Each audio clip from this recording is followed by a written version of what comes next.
Assalamu alaikum viewers. Before starting our video on thyroid scan, just have a look on the anatomy of the thyroid.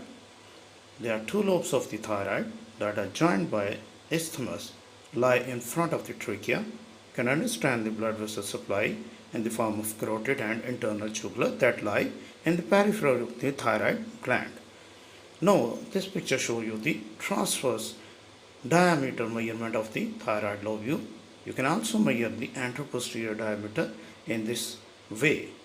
This shows the longitudinal direction of the probe, and you can measure the longitudinal diameter of the thyroid gland on either side.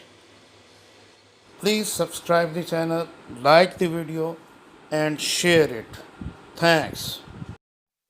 Now coming to the live case, we are just going to place the probe on the middle of the neck, and here you can see the left thyroid along with the vessel. The ecotexture of the thyroid resembles with the ecotexture of the testes. Keep it in your mind. Now I have placed the probe in the transverse direction, and you can appreciate the isthmus. The cursor shows the measurement of the isthmus. It's about 3 millimeter. It should less than 4 millimeter.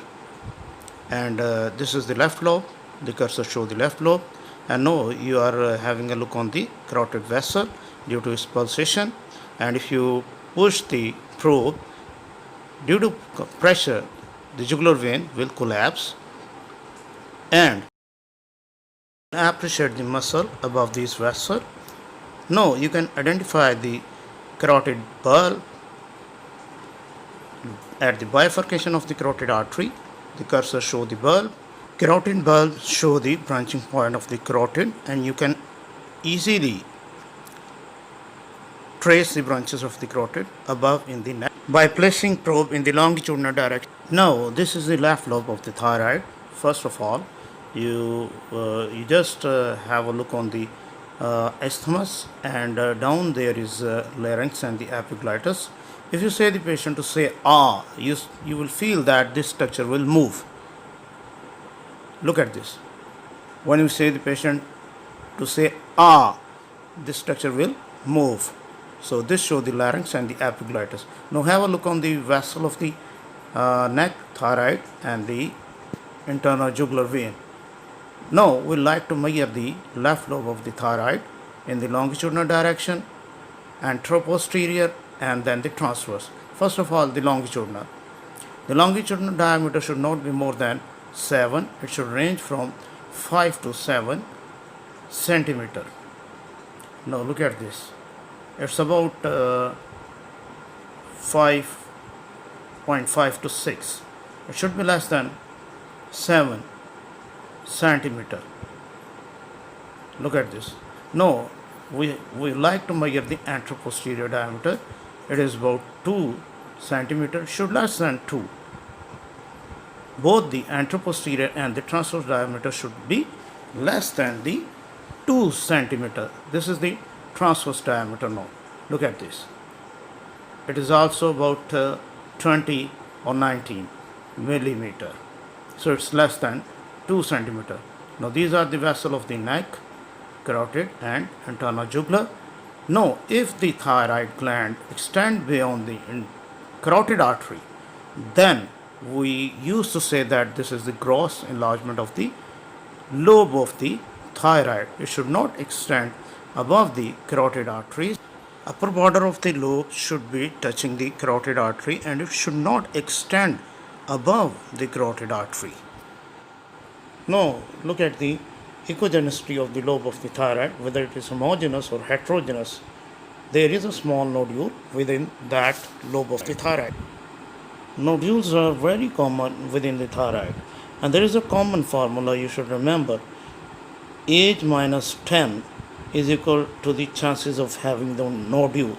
If a person is having 50-year-old and we will like to minus 10, and there is answer of 40, so he would have the 40% chances of having the nodule in the thyroid at that age. But in the prostate, the formula is different.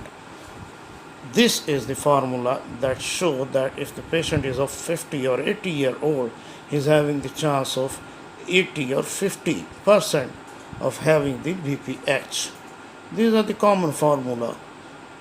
So you can assess the homogeneity of the lobe of the thyroid to see any nodule within the thyroid.